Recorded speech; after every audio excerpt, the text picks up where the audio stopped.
We had a chance to catch up with Coach Calipari of Arkansas right after he got done with Mass. We'll see you on the other side. How do you feel about the team out there? Obviously, big move out to Arkansas. And the SEC this year has become the basketball conference. How do you feel about your team, and how do you feel about where you are with Arkansas right now?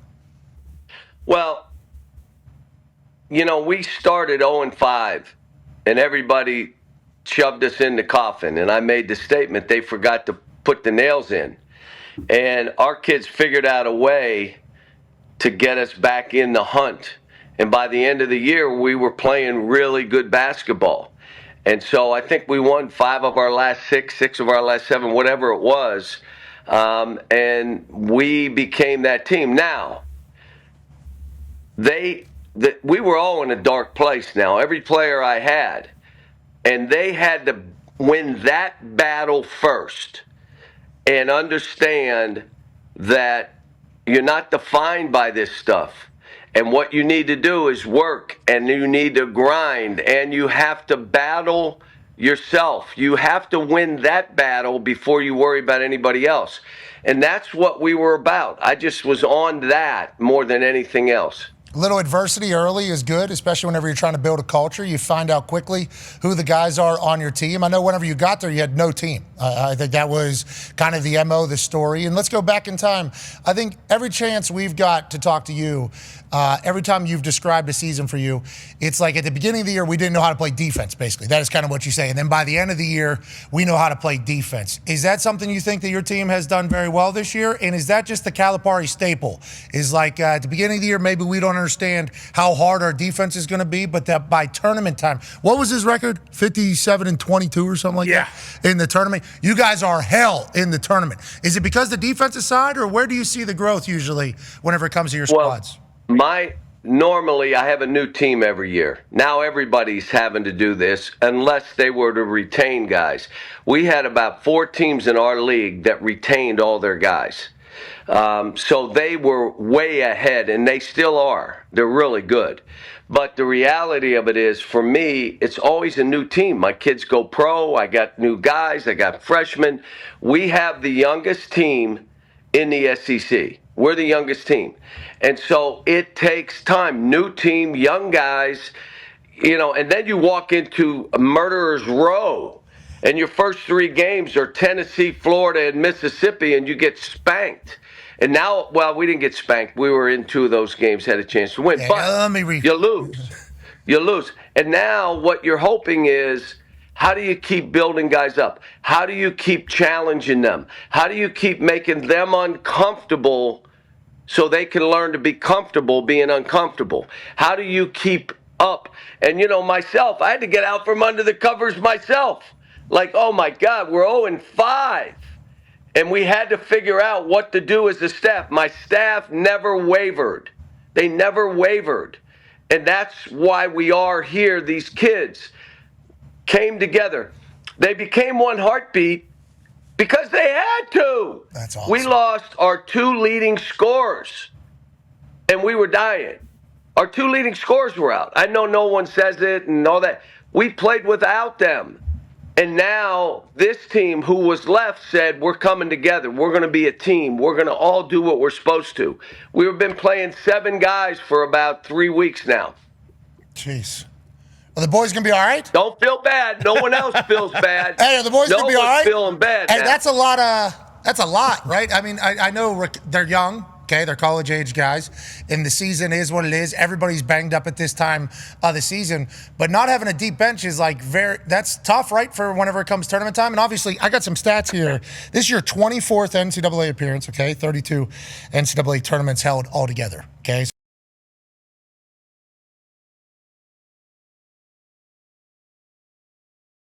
Runner-up. It's like in the tournament, don't you need depth? Is that something, or are you okay with your 7 with how the season ended? Don't tell anybody, but I only need 5. That's all. So what'll happen is, if a couple guys aren't playing well, they'll just play less. At this time of the year, you're not worried about ego or anything else. It is survive and advance. It is you're playing in a tournament of 4 teams. We're here in Providence, a 4-team tournament. If you can win this, you go to another 4-team tournament. It's going to be hard. Kansas, come on, Bill Self. He won his national championship against us and me. And we won our national championship against them. Oh, yeah. And so we've won at Allen. They had won at our place. And now we're playing again. Bill and I, when I left Kansas, he followed me at Kansas. So he went into the role I was in. Unbelievable what he's done in every program, the culture he's built, all that stuff. And he and I are friends. I hate that play people that I consider friends or know well. I'd rather, there's all these teams. Why you got to put me against him first game? Okay. So we know what we're up against. Let's talk about that, actually. Tone from Plumboro has a question for you. Yeah, Coach. So, I mean, let's just say things go great and you go through Bill Self, and then sitting on the other side is Coach Pitino. And you talk about your 4-team bracket. As far as coaches go, are those two of the toughest you can probably go through? Sure, but don't forget about Omaha now. I know. They had a hell of a year. Hypothetically. And I'm being honest. I'm not worried about anything but this Kansas game. And I knew in our little corner, our tournament, you look at it and you say, wait a minute, there's a lot of tournament wins in that corner. Yeah. And so we all getting our teams prepared to play. Look, in this thing, normally, like the game last night, who has the ball last? We've all been doing this a long time, and this should be fun. I want our kids to understand that enjoy this and go for it. Show who you are. Have people watching the TV and say, man, they play hard. Man, they have fun. Look at them. How do they play together?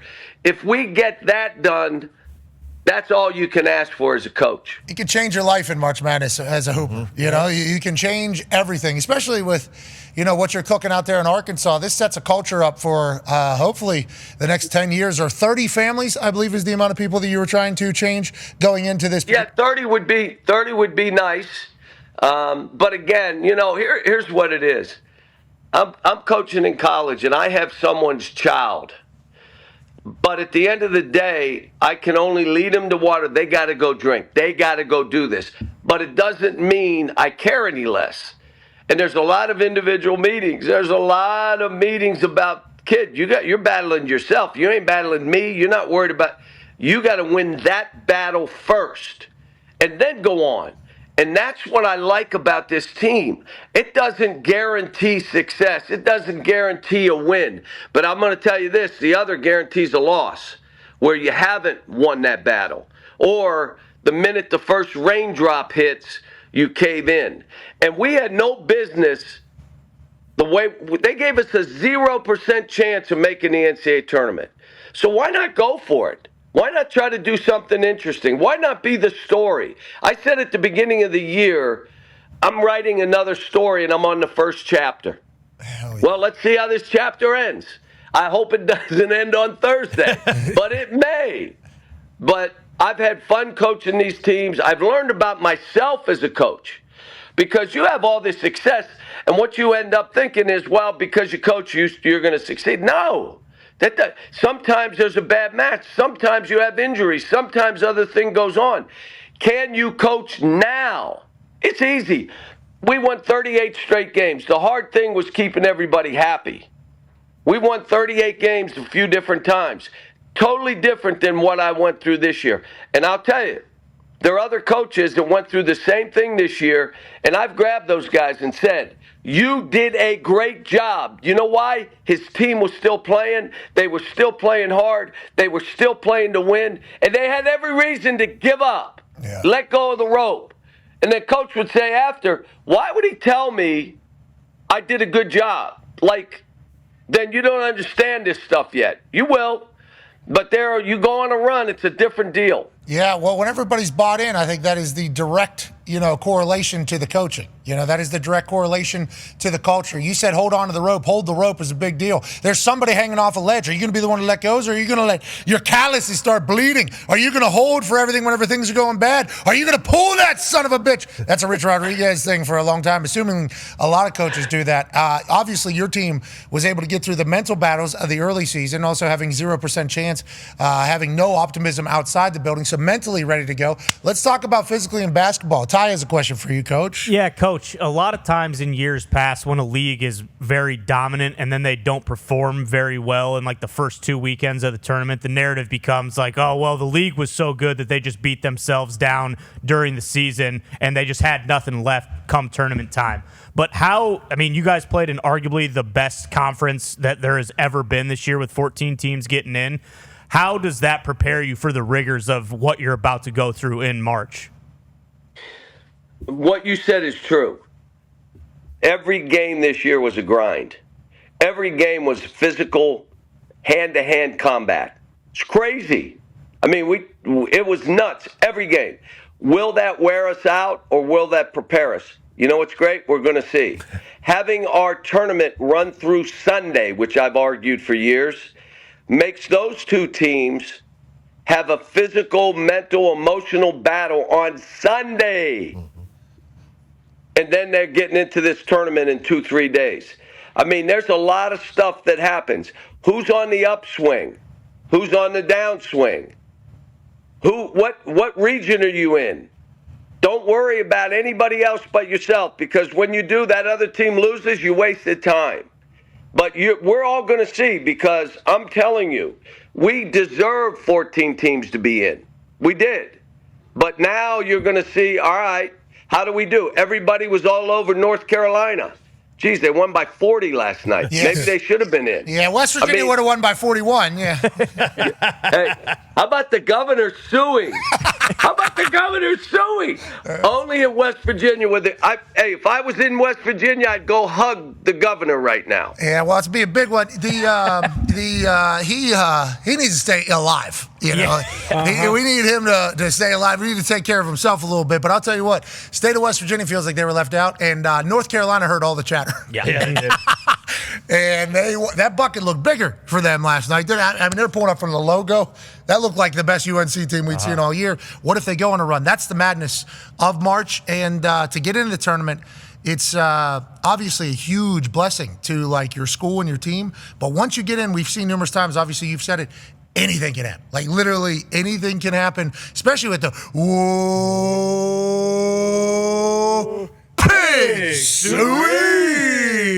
Connor has a question for you, Coach. Coach, how does the day-to-day change during the tournament? Obviously, one game at a time, Thursday. After that, you're not even thinking about anything. But is the recovery different? Is the strategy kind of different when you are just playing for your life every single game? It's what a great question. Look, everybody has different ways of doing this. I even say how people play. Now they say you should shoot 53s. Well, what if you can't make threes? No, you got to play different. So what I've done over my career, I want everything to be the same. The board prior to the game is the same. The shoot-around is the same. The meeting the night before is the same. There is no change. Let's just go be who we are. If that's not good enough, we had a hell of a year. But that's your best chance. In my opinion, I don't know, but there's all kind of ways to doing this. We had a practice yesterday that was normal for this time of year. We'll have a practice today, shortened, no contact, because I can't afford any more injuries. 7 guys. Yeah. So no contact. But from that point on, the shoot-around tomorrow, the meetings, the staff meetings with the players, all the same. How was Mass this morning? It was really good. I got out and the guy cut us off and, hey, you, what are you doing? Yeah. This was after walking out of Mass. So I don't know if it helps me, but I'm coaching other people's children and I kind of need help. I need help anyway. I need more than just spiritual help. Yeah, you're doing a great job. We can't wait to watch your team. Thank you so much for joining us. Good luck out there tomorrow, 7:10 p.m. Eastern. Arkansas versus Kansas. First round of the NCAA tournament. We can't wait to watch your team this year, Coach. Thanks, man. I appreciate you guys. Hey, grazie, prego for the time, ladies and gentlemen, Coach John Calipari.